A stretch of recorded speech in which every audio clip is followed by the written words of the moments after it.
Ma'am, please, don't open the door.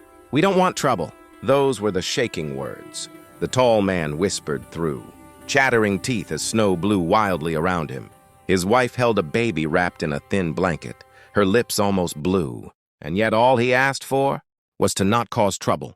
But Mrs. Eleanor Carter, a 72-year-old widow with bad knees and a heart too soft for her own good, pulled the door wide open anyway. "Trouble," she said. "The only trouble here is that you're freezing. Get inside, all of you." She had no idea who they really were. And in that moment, neither did she care.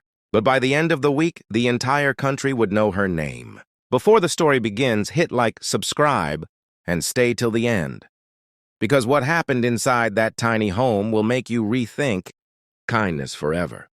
Snow hammered against the windows as Eleanor wrapped the family in her late husband's old coats. The man introduced himself as Daniel, his wife as Grace, and the baby as little Milo. They said nothing about where they came from, nothing about why they were stranded on a frozen country road in the middle of the night, nothing about why they looked terrified each time a car passed by outside. Eleanor didn't push. She could sense when a story was too heavy to touch. "Are you running from something?" she asked softly. Daniel hesitated. Grace's eyes filled with tears. "Running." "Yes," he whispered, "but not in the way you think." Eleanor nodded. "Well, you're safe here." She meant it, and they believed her. Over the next 2 days, something warm bloomed inside Eleanor's lonely house. Despite the storm outside, laughter filled the rooms. Grace helped Eleanor cook. Daniel chopped firewood. Baby Milo gurgled happily as Eleanor knitted him tiny socks. Still, she noticed things, small things at first.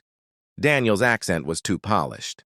Grace wore a necklace that looked expensive, even though she kept tucking it into her shirt.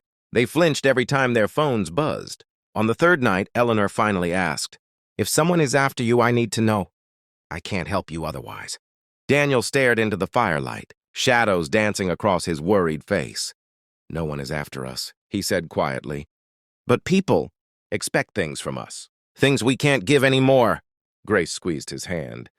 "We just wanted one night of peace. One night where no one knew who we were. No cameras, no reporters, no pressure." Eleanor frowned. "Reporters?" Daniel opened his mouth to speak, and suddenly, headlights flashed across the living room windows. Grace grabbed the baby. Daniel stood up straight. Eleanor's heart jumped. Outside, several black SUVs rolled to a stop. Daniel turned to Eleanor with panic in his eyes. "Ma'am, please, don't be scared. Just let me explain before they come in."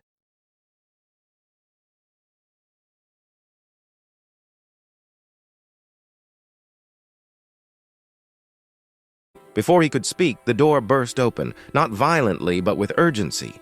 Men in black coats rushed in, scanning the room like security agents. "Sir, we've been searching for you everywhere," one of them said. Eleanor stood frozen.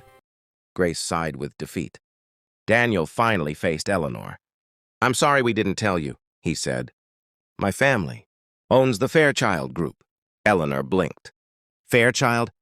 The company that—" Daniel nodded. "Yes, billionaires, technically. But that's not who we wanted to be tonight." Eleanor felt the room tilt. She'd been sheltering billionaires? People whose Christmas trees probably cost more than her house? Daniel continued. "We ran away because we're drowning in a life that doesn't feel like ours. Everything is planned. Everything is watched. We just wanted to be normal. To be treated like people, not headlines." Grace stepped forward, eyes soft. "And that's what you gave us. A home, warmth, safety. You didn't ask for anything. You didn't judge. You didn't take pictures or try to post us online."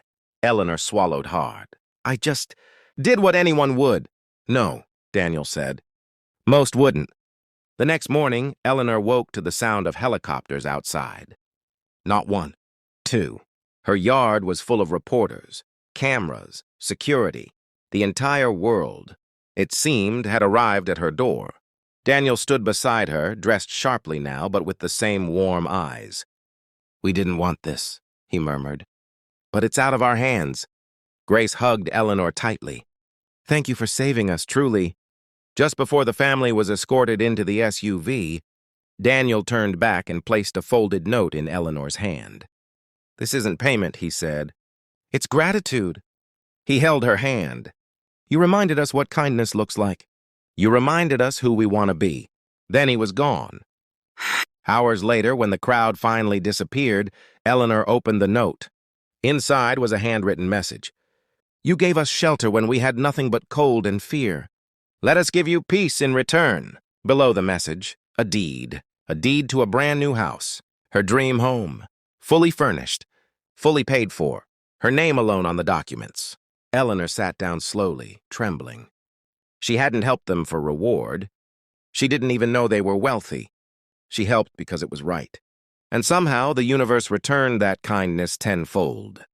Eleanor moved into her new home weeks later. The family visited often, without cameras, without security, just as friends. Baby Milo grew up calling her Grandma Ellie.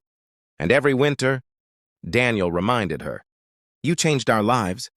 Not with money, not with power, but with compassion." And Eleanor always said the same thing. "That night, you were just a family that needed warmth. And I was just someone who had it to give." Moral lesson.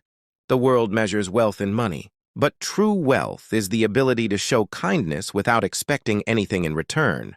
Before you go, let me ask you this. If someone knocked on your door on a freezing night, what would your heart tell you to do? Don't forget to like, subscribe, and turn on notifications for more stories that touch the heart and awaken the soul.